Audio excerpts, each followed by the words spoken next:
Padre Fábio, eu prefiro não me identificar. O ambiente no qual trabalho há muita fofoca e inveja. Estou vivendo também uma crise em relação à religião. Sou evangélico, passei por muitas coisas difíceis, nunca deixei de acreditar em Deus. Sempre pedi para que Ele aumentasse a minha fé. Neste tempo encontrei você e vi muita coerência em tudo aquilo que o senhor estava dizendo. Padre Fábio, como lidar com essa situação? Muito obrigado. Bem, meu filho, em relação à segunda parte, não é nenhum problema você ser um evangélico e escutar um padre, né? Nós não falamos aqui de absolutamente nada que possa ser agressivo àquilo que você crê. Então, junte-se a nós. Seja bem-vindo. Você pode continuar evangélico, que você será mesmo assim sendo bem-vindo à Canção Nova. A nossa programação é feita para você que acredita em Deus. Ponto. Não foi o Dalai Lama que disse isso? O Dalai Lama certa vez foi perguntado, né? Um rapaz perguntou para ele: Dalai Lama, qual é a melhor religião do mundo? Ele sorriu e disse assim: aquela que lhe aproximar mais de Deus. Aí o rapaz: mas pode ser qualquer uma? Aí ele falou assim: mas tem outra coisa. Ela tem que lhe aproximar de Deus e ela tem que lhe tornar uma pessoa melhor. Esta é a melhor religião do mundo. E é justamente o que Jesus queria, né, minha gente? É tão bonito você identificar que o maior desejo de Jesus era nos revelar quem era o Pai e nos ensinar a ser como Ele.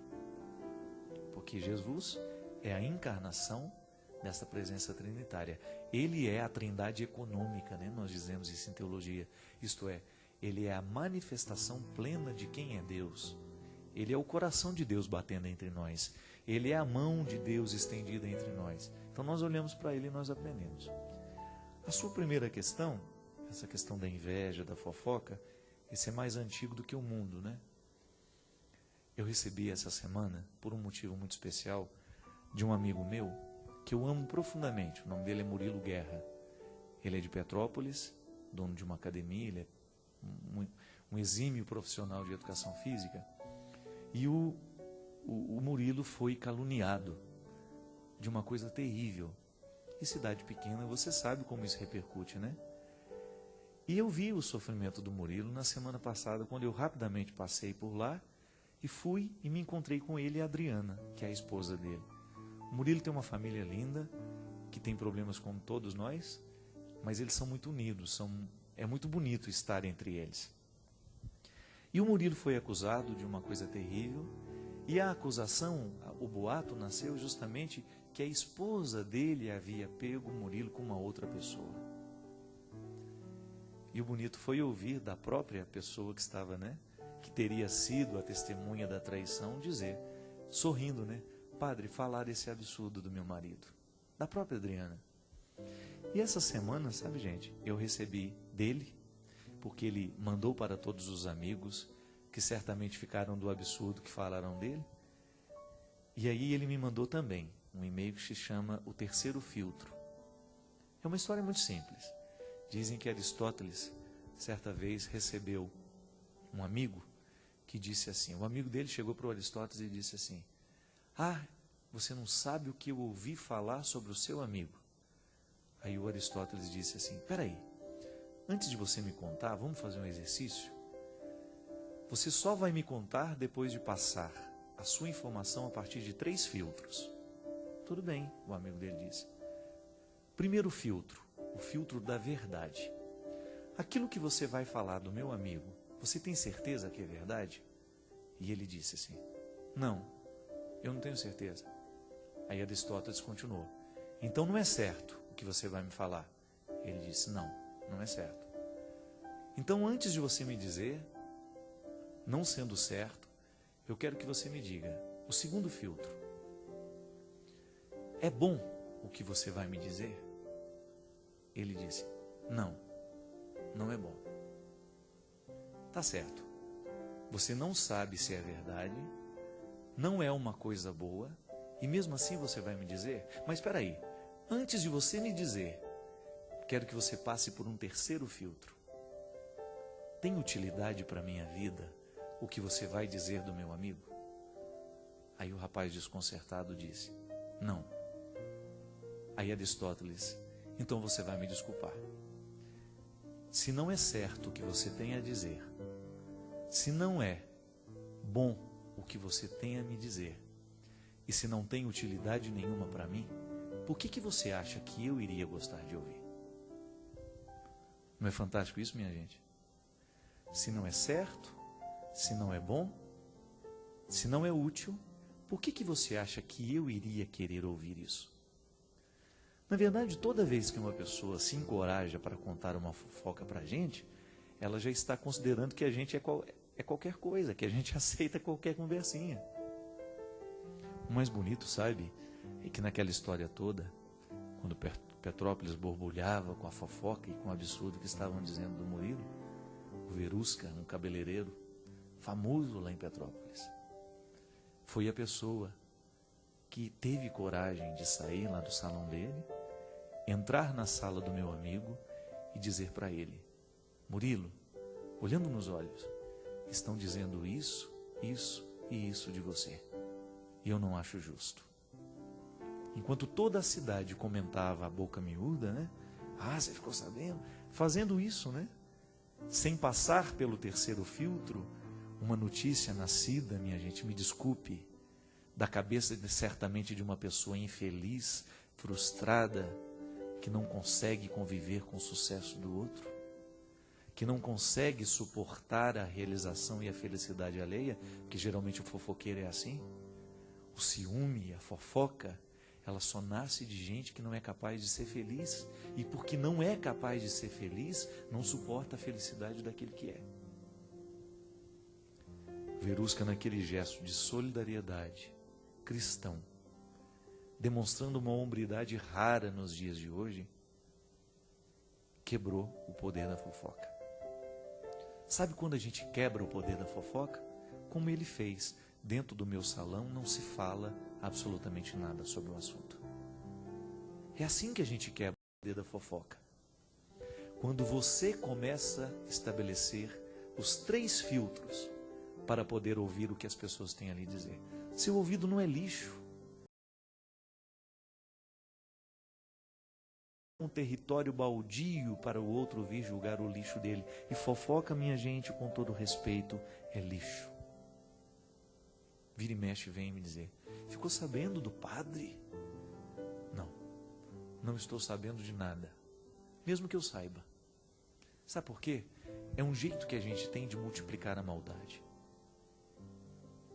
O Padre Joãozinho deu um exemplo bonito para mim essa semana numa conversa, né? De uma situação que eu tinha vivido, de um mal entendido que havia, e injustamente eu havia sido colocado como se eu tivesse errado na situação, numa diocese, num evento que teve.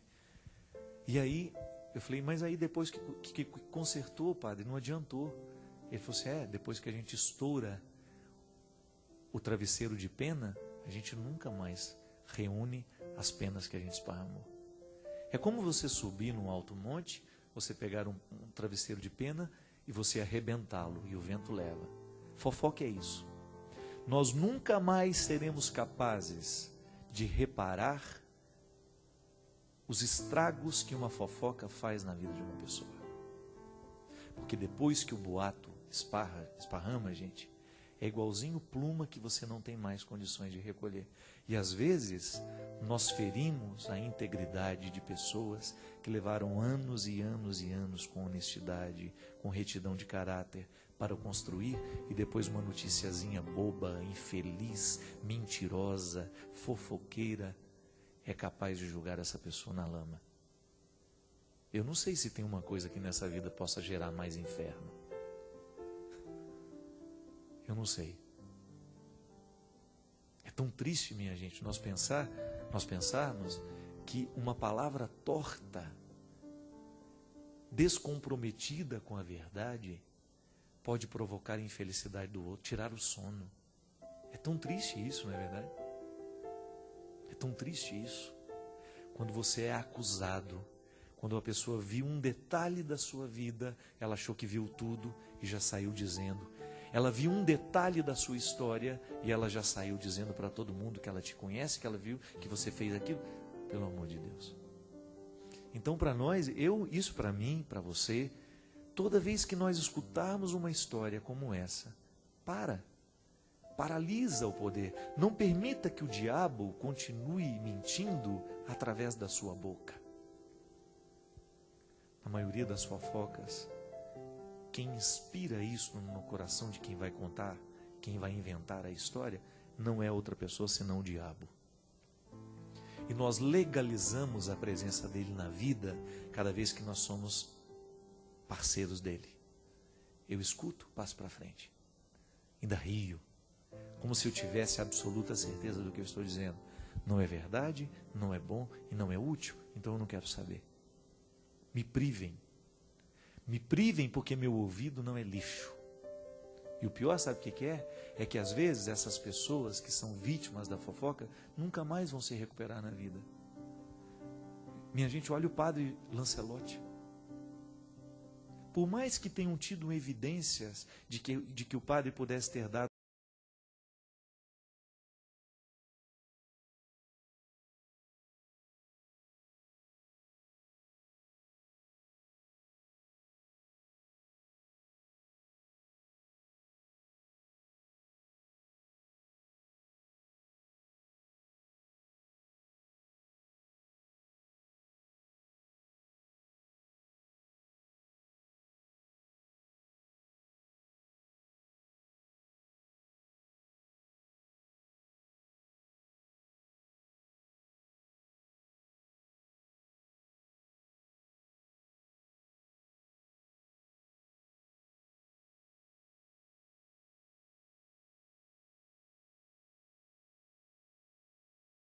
não é justo que a gente faça a história de um homem ser reduzida ao pó por causa de um erro, ou por causa de uma evidência, ou por causa de um comentário, ou por causa de um testemunho de uma pessoa totalmente desqualificada do ponto de vista moral.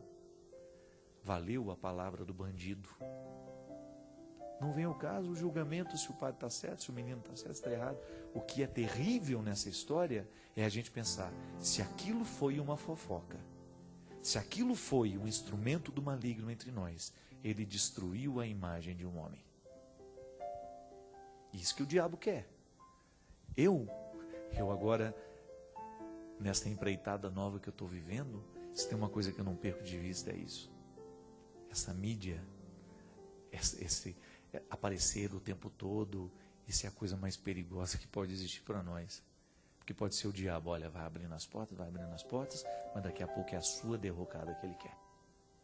Eu vejo, gente, as perguntas que às vezes os jornalistas me fazem, eu fico parado ouvindo e depois eu pergunto, tá, o que isso agrega à igreja que eu quero anunciar? O que isso altera na vida das pessoas que eu quero evangelizar? Se o padre Marcelo apareceu na televisão, se o padre Zezinho faz esse trabalho de mais de 40 anos na TV, se o padre Joãozinho faz esse trabalho, se Monsenhor Jonas Abib, todos os padres que trabalham com comunicação, para que vão para a frente da televisão? É porque acreditam naquilo que estão dizendo. Por isso que é bom ser entrevistado em lugares que conhecem a seriedade do trabalho que a gente faz. Porque senão eles vão perguntar, qual que é a marca do seu relógio? Que sapato é esse que você está calçando? Que calça é essa que você está vestindo? Como se isso pudesse ser interessante à pessoa que eu evangelizo. Não. Isso é um detalhe mesmo, porque esse relógio pode ser um presente, essa calça que ele está usando pode ser um presente. Isso não vem ao caso. O que vem ao caso é a seriedade da vida que ele está vivendo. Isso a mídia muitas vezes não está interessada em dizer, não. A mídia quer a fraqueza, quer evidenciar o que é fraco. Por isso que é um perigo. É um perigo essas notícias de tudo que sai sobre as pessoas evidentes, porque às vezes nós julgamos pessoas preciosas fora por causa de manchetes mentirosas, caluniantes, absurdas, fruto do interesse maligno. O padre foi vítima disso. O padre Marcelo mesmo. Quantas coisas horrorosas falaram a respeito dele. Davam números, davam histórias dele. E o homem lá, na paróquia dele, fazendo o trabalho dele. Você que é padre aí, o meu profundo respeito a todos os padres e bispos esparramados por esse Brasil afora, que faz essa igreja acontecer. Eu respeito profundamente o seu trabalho de evangelizador, por mais limitado que nós sejamos, por mais dificuldades que você tenha, por mais que você tenha pecado contra a sua castidade, contra a sua... Não importa. O seu ministério é constituído pelo Cristo. Só isso me faz tirar os sapatos quando eu estiver do seu lado, quando estiver próximo de você. Você é território santo. Agora, quantas vezes você sofreu na sua carne a inveja dos outros? A palavra desaforada, a palavra descompromissada com a verdade. Quantas vezes nós vimos pessoas preciosas sendo destruídas? E isso é força do maligno. Você acha que o diabo está satisfeito com a evangelização que a Canção Nova realiza? Você acha que as forças diabólicas, e aí eu digo, tudo o que é estrutura diabólica no mundo de hoje, está satisfeito em nós pregarmos contra o álcool aqui dentro? Não está. Você acha que as estruturas pecaminosas que geram o pecado no mundo, por causa de poder econômico, poder político, você acha que elas estão satisfeitas com quem está fazendo bem? Defendo também os pastores evangélicos, que são inúmeros, que fazem um trabalho maravilhoso nesse país, homens de reflexão, homens de índole, que são julgados todos na mesma lata de lixo, como se o discurso deles fosse alienatório, uma palhaçada, tudo isso que se realiza. Quantas vezes os homens e mulheres da religião são banalizados, porque os ateus de plantão, os idiotas de plantão, os fofoqueiros de plantão, resolvem contar mentiras a respeito dessas pessoas. E nós estamos lá, assistindo tudo e às vezes contribuindo com a nossa palavra. Ô minha gente, às vezes nós não temos o poder de mudar muita coisa. Eu não tenho o poder de mudar o destino da história do padre Lancelot, tudo aquilo que falaram dele, tudo aquilo que escreveram sobre ele. Mas eu tenho o destino de mudar o meu amigo Murilo, que está do meu lado. E dizer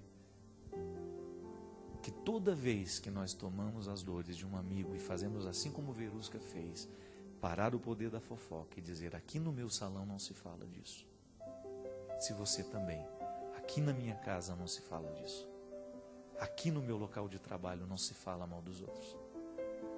Porque nós estamos comprometidos com a bondade.